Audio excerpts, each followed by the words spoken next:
Wildfires have been raging for most of the month of June and have carved a path of destruction through southwestern Colorado. And that includes Black Forest, Royal Gulch, and West Fork. And that's among many, many other places. At least 14 different wildfires have burned large areas of the state since June 10th. Now, the fires have been mostly blamed on, drought conditions, harsh drought conditions, high heat, dry areas, lack of rainfall. But there is two pastors that actually have a different theory. Kevin Swanson and Dave Buhner, they talked about the fires on Generation Radio, and that's a Christian radio program native to Colorado. These two pastors determined that it wasn't the climate change, but it was God punishing the state because of abortion and gay marriage. Here we go. According to Buhner on his program, Colorado is asking for judgment, and God is delivering it in little pieces. He is very gracious that he hasn't destroyed the whole state yet. I think that's an act of grace. How merciful of you. You didn't destroy the entirety of Colorado. They ask, why not Denver or Boulder? Yeah, God, why don't you just destroy those cities? Why go after Colorado Springs? We're deeply conservative here. We're Christian conservative here in Colorado Springs. Go destroy Denver. How Christian is that for you? Not Christian at all. So when they were discussing why conservative Colorado Springs, they said why, and they said understand that Colorado itself is a state that has been begging for God's judgment, and the answer is judgment begins in the house of God. So they're saying that, well, we haven't been conservative enough, we haven't been Christian enough, we haven't hated gays enough, so right. God is burning down my town. And they're not just blaming gay people, they're blaming male androgyny. They mention guys who wear tight pants and fairy shoes. And once again, they ask, why not wipe out Boulder, Denver? And they said, I mean, those people are more in radical rebellion. And his partner, Mr. Swanson, he's like, oh, yeah, they're Democrats up there. Go ahead and burn those Democrats in Denver, but don't go after us good Christians here in Colorado Springs. Just the hypocrisy coming out of these people is just absolutely amazing. How good Christians, real good Christians. And they said, blamed it on Christians have not been Christian enough. Quote, Christians have not done a good enough job resisting cultural trends pushed by television shows and fashion. And I love this part where Swanson goes into his experience on a flight from Australia. He says, quote, coming back from Australia, I'm stuck in 14 hours of these visual presentations, sitcoms and stuff, on 17 screens in front of me, and I've never seen so many breasts in all of my life. I don't know, that sounds like a pretty good flight to me. I don't know about you. I mean, every form of aberrant sexuality and women's breasts are shown in front of me almost nonstop for 14 hours. It's such an oppressive, horrible, horrible world. Oh my God. Okay, I got a question for you guys. Over under the chance that he's a closet homosexual.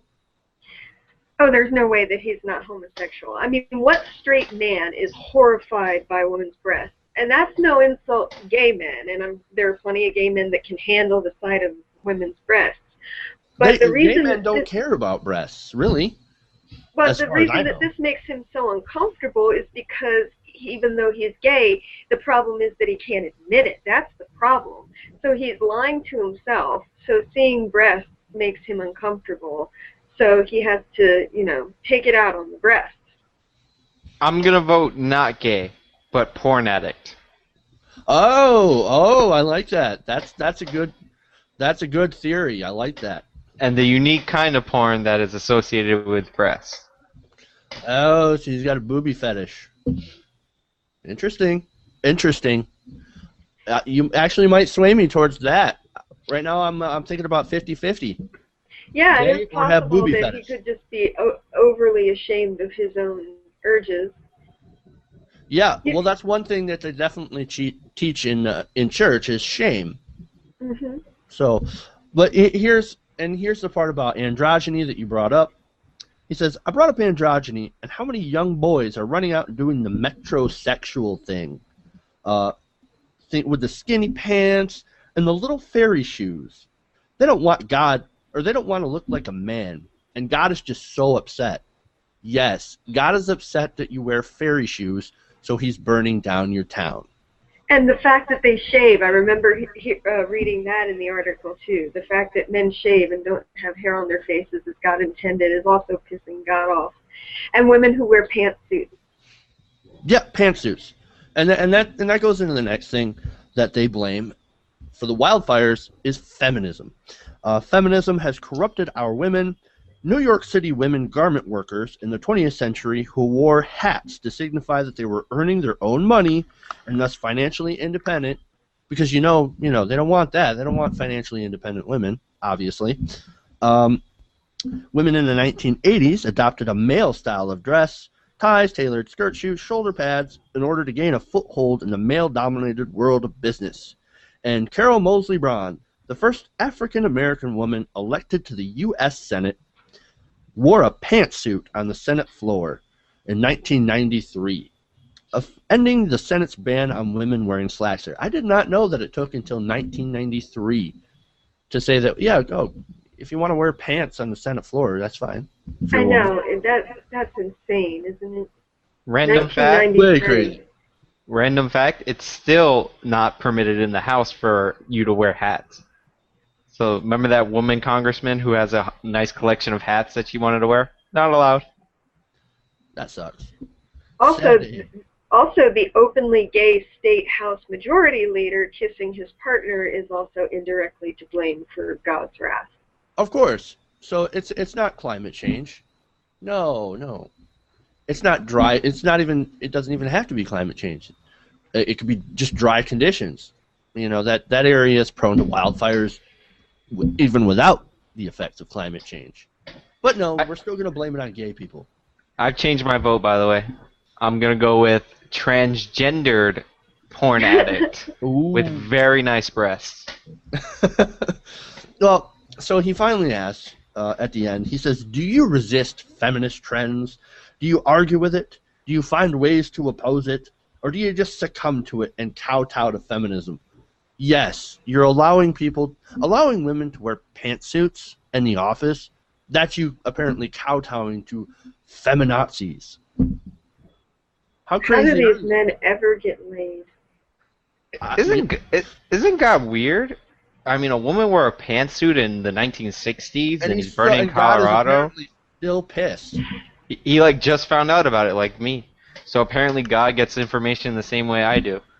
And so he decides to burn Colorado randomly. Well, he says that I'm afraid this stuff is all over the place in our nice little evangelical, reformed, conservative, fundamentalist churches. So he's saying, well, obviously the women that are wearing pantsuits in for church on Sunday because they don't want to wear a dress, well, they're the reason why my town is burning down. I mean, why wouldn't God be burning down Massachusetts and New York and San Vermont? Francisco? And yeah, San Francisco would have been gone a long time ago. That would have been gone way long ago. I mean, apparently, if these people really believe that God is capable of all this, then they really think that God is a real lame duck. He really can't accomplish shit.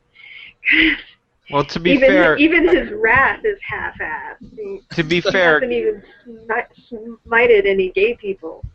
To be fair, God did burn down Chicago once. All right, Chicago fire. Yeah. But I got news for the pastor. The reason that his area of Colorado is being burned and not Denver is because that's where the trees are. Like it has nothing to do with God or like gay people or God's wrath arriving in the house of God first and all that. It's because that's where the trees are. And like oh, you mean it involves nature and science? I know. Just what you call it. That's human planning. There's not a lot of trees in cities. Like it's ridiculous. And another thing is like there's a lot of things to blame in forest fires. I don't jump right on the climate change bandwagon with that. Yeah, I think of course. It's not look, and I'm going to do a disclaimer. Obviously, it's not all about climate change. That doesn't. We've had forest fires for No, I'm millions not. of years. Well, it's a contributing factor because forest fires have gone up like a significant amount. But I don't want to forest fires, but the increase in forest fires, the fact that they burn longer, they're more prone to happen. That's more of climate change is doing. But I'm not going to pull a Republican here and be like, oh, we had fires before and we don't have them now. But to me, the real contributing factor to forest fires is the fact that we put them out. It used to be that the forest fires would burn and more of the dry stuff would get burned all at once, and when we put them out, we leave more material to be burned. So it is human activity, but I just think it's the way we react to forest fires. Sometimes it's better to let them burn out, like naturally. Well, as long as you're not letting it burn down entire towns. No, I understand. Kind of where you draw the line, and I think that's what they're attempting to do. No, I understand. Obviously, you want to put out the fire, right? But I'm just saying that has an effect. There's more dry stuff that would have burned for the next time. Right. All right, so forest fires, these guys are idiots. Let's move on.